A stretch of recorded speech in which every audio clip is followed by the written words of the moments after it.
नमस्कार, आपका मेरे चैनल में स्वागत है। आज हम बात करेंगे वट सावित्री व्रत 2021 में कब है और पूजा का शुभ मुहूर्त क्या है। और साथ ही साथ इस वीडियो में हम जानेंगे वट सावित्री व्रत की कथा, क्या महत्व है और इसकी संपूर्ण पूजा विधि क्या है। वट सावित्री व्रत हिंदू धर्म के विशेष व्रतों में से एक है, जिसे सुहागिन महिलाएं अपने पति की लंबी उम्र के लिए करती हैं।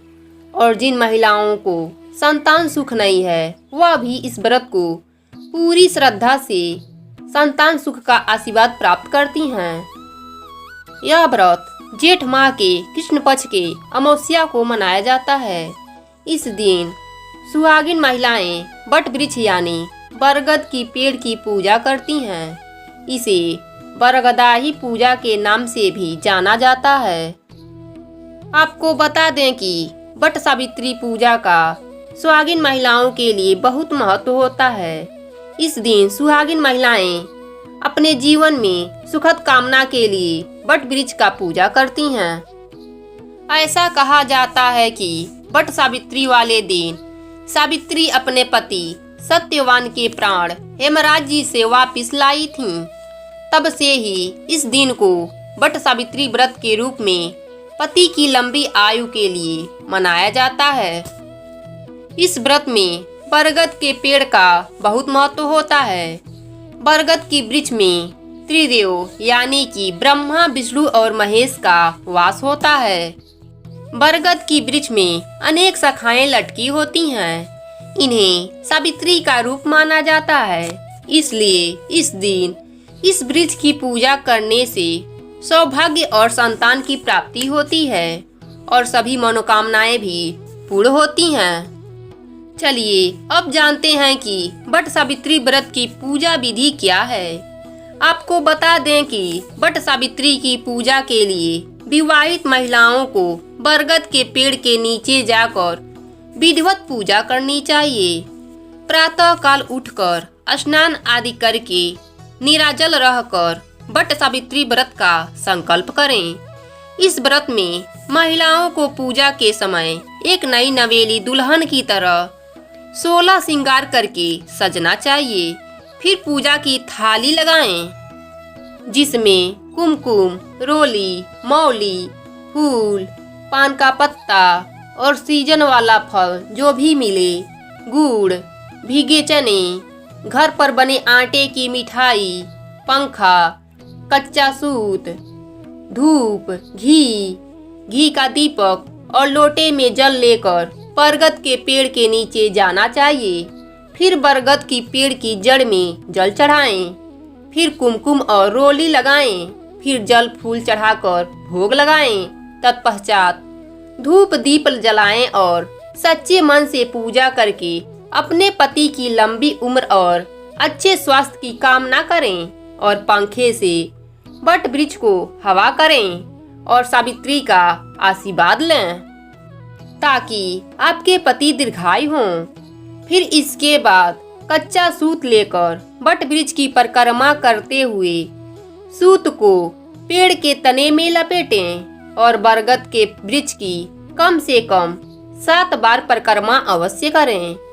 फिर भीगे हुए चने, कुछ धन या वस्त्र के साथ अपने सास को भेंट देकर उनका आशीर्वाद लें।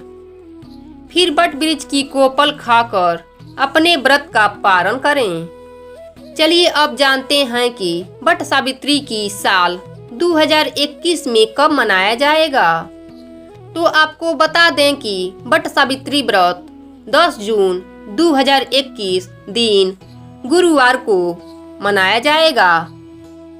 अमावस्या तिथि की शुरुआत 9 जून 2021 की दोपहर को 1:58 पर होगी और अमावस्या तिथि की समाप्ति 10 जून 2021 की शाम को 4:22 पर होगी। अब आइए सुनते हैं वट सावित्री व्रत कथा।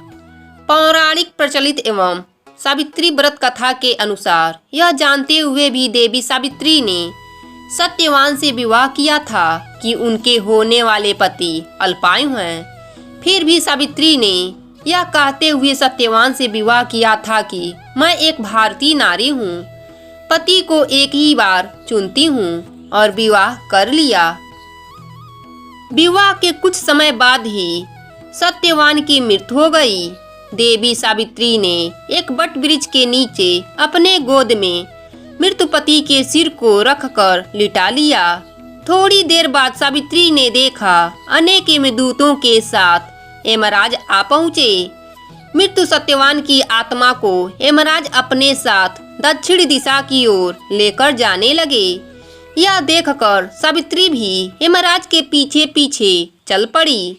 सावित्री को अपने पीछे आता देख यमराज जी ने कहा, हे पतिव्रता नारी सावित्री, तुम्हारा और तुम्हारे पति का साथ केवल पृथ्वी तक ही था, इसलिए अब तुम वापस लौट जाओ। उनकी इस बात पर सावित्री ने कहा, जहाँ मेरे पति रहेंगे मुझे उनके साथ रहना है, यही मेरा पत्नी धर्म है। देवी सावित्री के मुख से यह उत्तर सुनकर यमराज जी बड़ा प्रसन्न हुए और उन्होंने सावित्री को वर मांगने को कहा और बोले, मैं तुम्हें 3 वर देता हूँ, बोलो तुम कौन कौन से 3 वर मांगना चाहोगी। इतना सुनते ही देवी सावित्री ने पहले वर में अपने अंधे सास ससुर के लिए नेत्र ज्योति मांगी, दूसरे वर में ससुर का खोया हुआ राज वापस मांगा और तीसरे वर में अपने पति सत्यवान के 100 पुत्रों की मां बनने का वर मांगा। देवी सावित्री के यह तीनों वरदान सुनने के बाद यमराज ने उन्हें आशीर्वाद दिया और कहा, तथास्तु, ऐसा ही होगा। देवी सावित्री पुनः उसी वट वृक्ष के पास लौट आईं, जहां सत्यवान मृत्यु पड़ा था। सत्यवान के मृत्यु शरीर में फिर से संचार हुआ। इस प्रकार सावित्री ने अपने पतिव्रता व्रत के प्रभाव से न केवल अपने पति को पुनः जीवित कराया, बल्कि सास ससुर को नेत्र ज्योति प्रदान करते हुए उनके ससुर को खोया हुआ राज भी दिलवाया। तभी से वट सावित्री अमावस्या और वट सावित्री पूर्णिमा के दिन वट वृक्ष का पूजा अर्चना करने का विधान है। इस दिन व्रत करने से सौभाग्यवती महिलाओं की मनोकामनाएं पूर्ण होती हैं और उनका सौभाग्य अखंड रहता है। इस दिन सुहागिन महिलाएं उपवास रखकर विधिवत पूजन करके अपने पति की लंबी आयु का कामना करती हैं। तो दर्शकों, यह जानकारी आपको अच्छी लगी हो तो लाइक करें, शेयर करें और मेरे चैनल पर नए हैं तो मेरे चैनल को अभी सब्सक्राइब करें। धन्यवाद।